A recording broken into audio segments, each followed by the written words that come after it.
You know, in a series with 2,784 named characters, it might be a little hard to whittle it down to just your top 10, but I'm going to give it a try.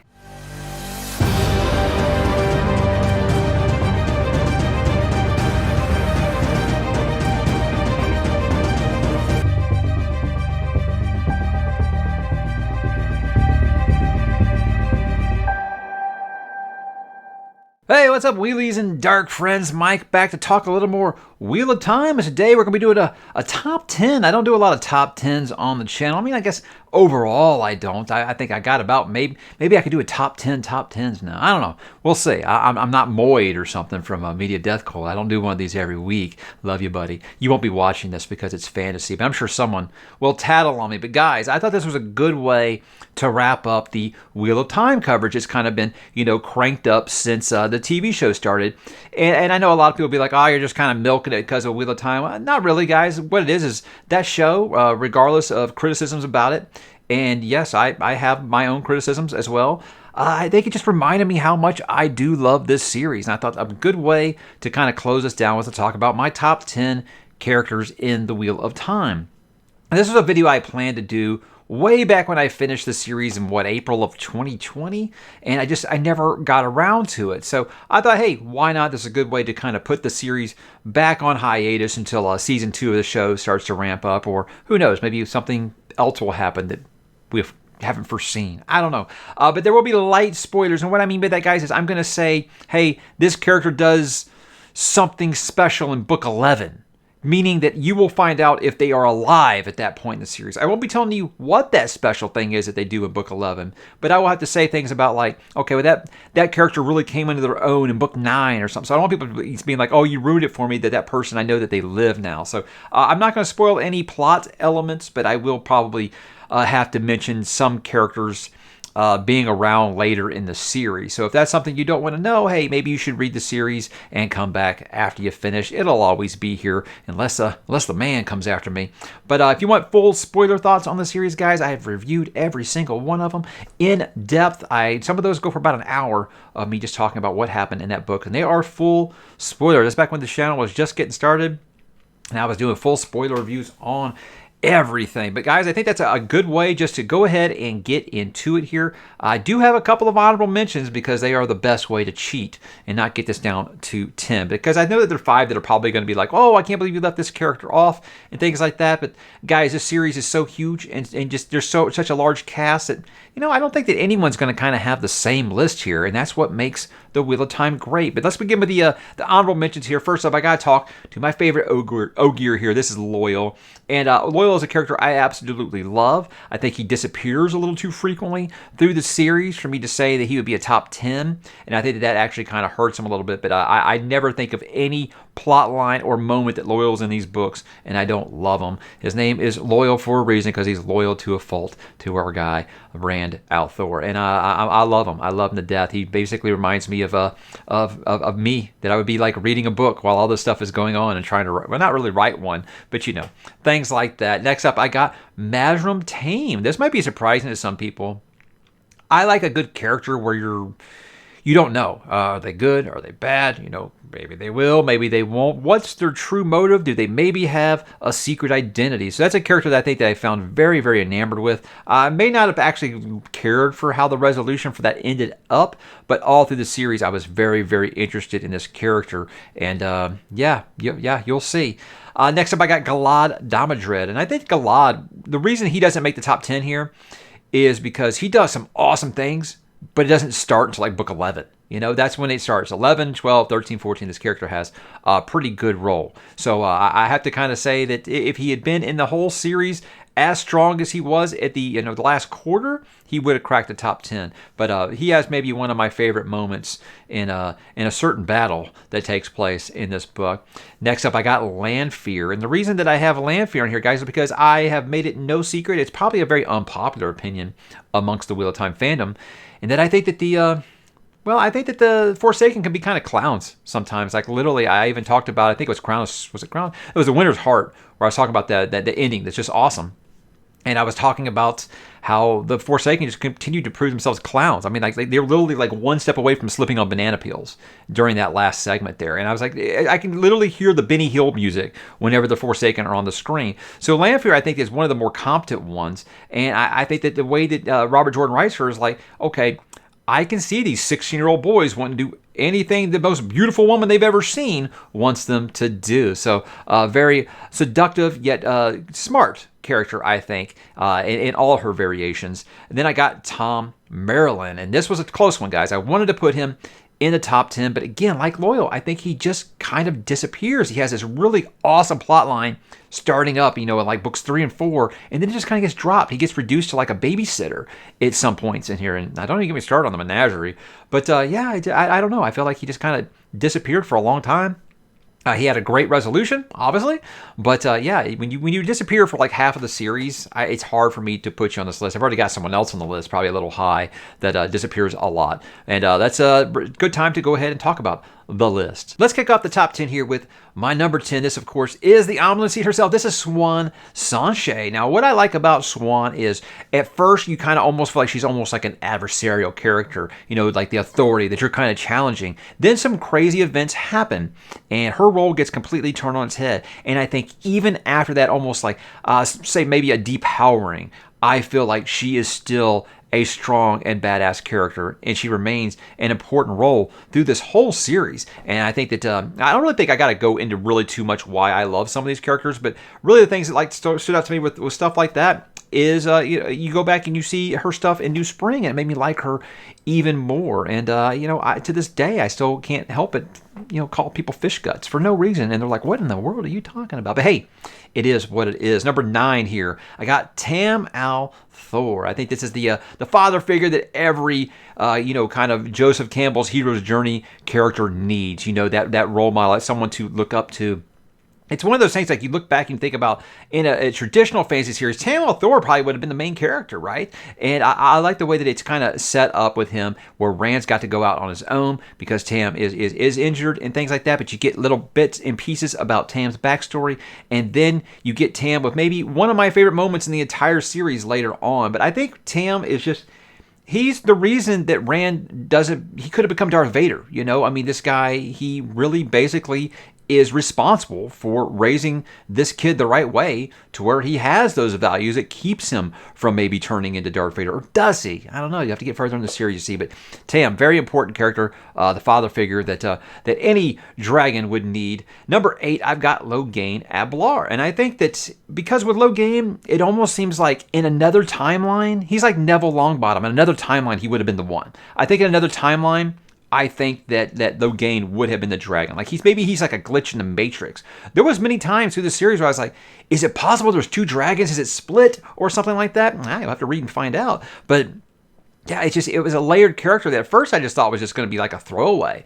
And over the course of the series, when she started getting little bits, because he was really kind of off in a distance in a while, and then once he gets closer and you learn more about him, and then you get stuff where him and Rand are actually interacting, it's very, very good stuff. And I think that's a character didn't quite have the ending that I wanted, but getting there was quite fun. And I think it's a way more layered character than a lot of people want to give credit to because of the way that he's written at the very beginning. But yeah, incredible growth in that character there. Number 7, I've got Varen Mathwin. I think this might be the most satisfying arc maybe in this entire series, save one, which I'll get to much later.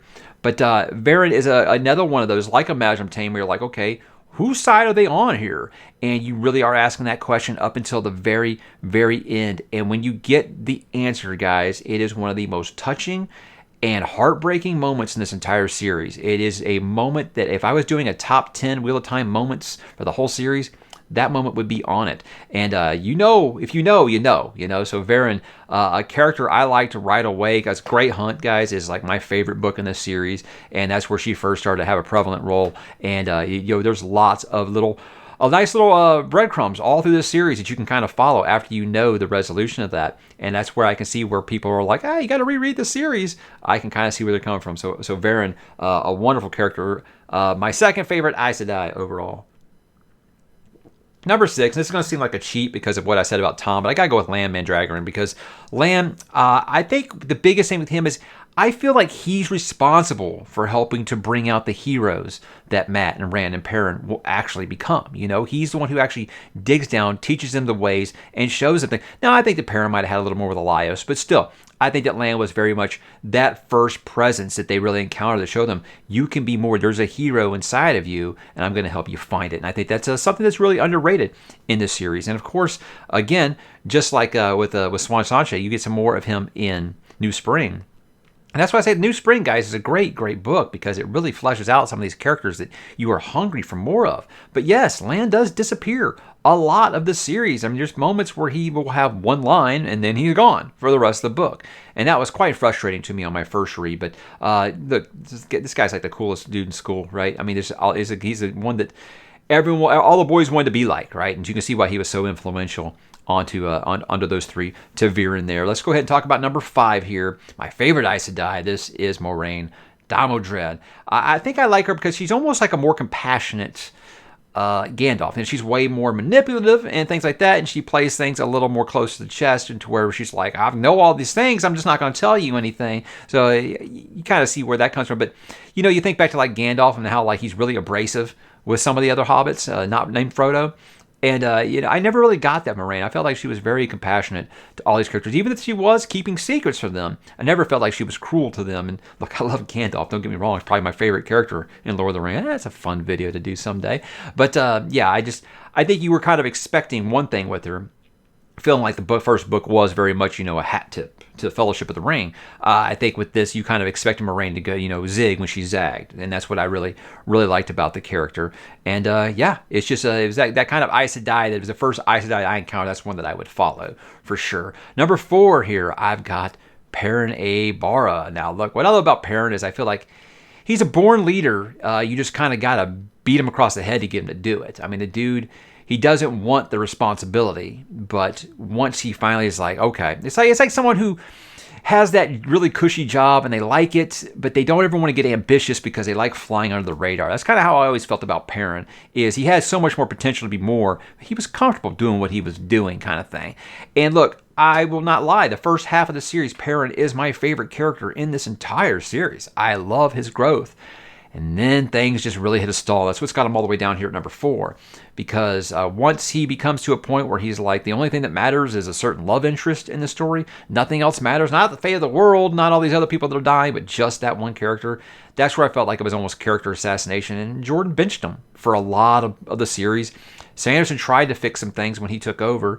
But I don't know, it's past the point of no return. But still, what he's able to do, especially in those first 4 books, is nothing short of amazing.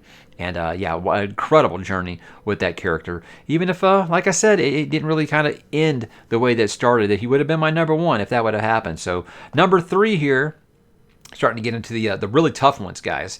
This is, the de facto main character of the series is Rand al'Thor, the Dragon Reborn, right? I mean, look, you read traditional fantasy like this for the hero's journey, right? You got the Joseph Campbell themes. You're going to follow that hero. I mean, the de facto main character, like I said, this is the most, the first book is nothing but, I think all the POVs except one. I don't know, I might be wrong on that. But again, it's hard. You're not going to follow a 14, 15, if you count New Spring book series, if you're not really vibing with the main character. And I see so many people like, I don't think that Rand is anybody's favorite character. I'm sure he is somebody's favorite character, but all the people tell me their favorite character. I never hear anybody name Rand, but I never hear anybody say that, they don't like Rand. So I think he's really the glue that holds this story together, and obviously that's very important in a story like this. And just watching that guy's growth from the very beginning, when he is reluctant and then when he finally embraces what he's doing. And guys, there's like those, is he going to go Anakin to Darth Vader moments in this series, and it's some really good stuff. And I think the way that Rand is written is just wonderful, and I think that it has a very satisfying conclusion, even if it's something that people are still arguing about today. All right, guys, this is where it was really tough, and it was like a flip a coin thing. Not really. I think when I was actually doing my first read, I actually decided between these two. But number 2, I got to go with Matt Cawthon, and I know this is most people's favorite, and I wouldn't argue. It's like I say when people tell me they think The Stand is better than It, and it's Stand is Stephen King's best book. And I'm like, I'm not going to argue with you. It's my favorite, but Stand is wonderful. Any of these characters you're going to say in these top 5 here are your favorite, I'm not going to argue with you, probably. This was very, very tough for me to pick. But Matt, what I love about him is he's basically the everyman. And he's the everyman in a way that he just wants to be around his friends. He just wants to drink. He just wants to have a good time, play some dice, things like that. He doesn't want responsibility. He definitely doesn't want to be a hero. Don't call me a blasting hero. I love that about him. And it's one of those things that make you relate to the character. Now, when I first started the series, I'd already had it spoiled for me this was everybody's favorite character. And I wish I didn't know that, because when I started the series, I was expecting great things from Matt. And he doesn't start that likable, really. That's a great character arc, because I take it from a point of like, he's whatever, to like, oh my God, every chapter of this guy is just a blast. And yes, guys, by the end of the story, every chapter that is a POV of Matt is my favorite chapter that I've read that far in the book. So wonderful, wonderful growth in a character like that. And again, it's easy for you to root for just, the everyman who doesn't really want to be a hero, but you know what? He knows that he's going to have to, and he's really, really good at it. And that's the thing. And even though you can't tell him that he's really, really good at it, that's something that is very admirable about the character, and I love him. So number one, I think this actually surprises a lot of people, but if you followed me along with that read-along, you do know why this happened. And my number one, guys, do you know who it is? It's Egwene. No, it's not Egwene. It should be number one on a different video that I did. Number one, guys, is Nynaeve Almira, because I think that this is probably my favorite character arc in all of fantasy. And why I say that is because I can't think of another series where someone was my least favorite character at the beginning and my favorite character by the end. This character has so much growth over this series. And I feel like, yeah, there are those moments where I feel like what I complain about another character in the series, where I said I feel like everything's just kind of falls in her lap. They're just the best at everything. Nynaeve is very good at a lot of stuff, but I feel like it's earned. It's done the right way. And I feel like with her, she's very, very hard-edged at first, and I understand why people don't like her, especially at the beginning. I didn't like her at the beginning. I went to gosh, I don't even know, guys. You can go back and watch those videos if you want to know. Just watch my evolution on how I feel about Nynaeve. I was like, God, she's just always pissed off and stuff. You find out why. Oh, well, she's able to do this. You find out why.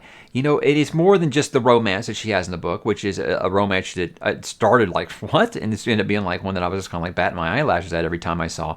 It was one that I really grew to love and enjoy. But I feel like she was always compassionate towards the Two Rivers group. Except Matt. She always was kind of abrasive with Matt, but I think she was always really loyal to Rand.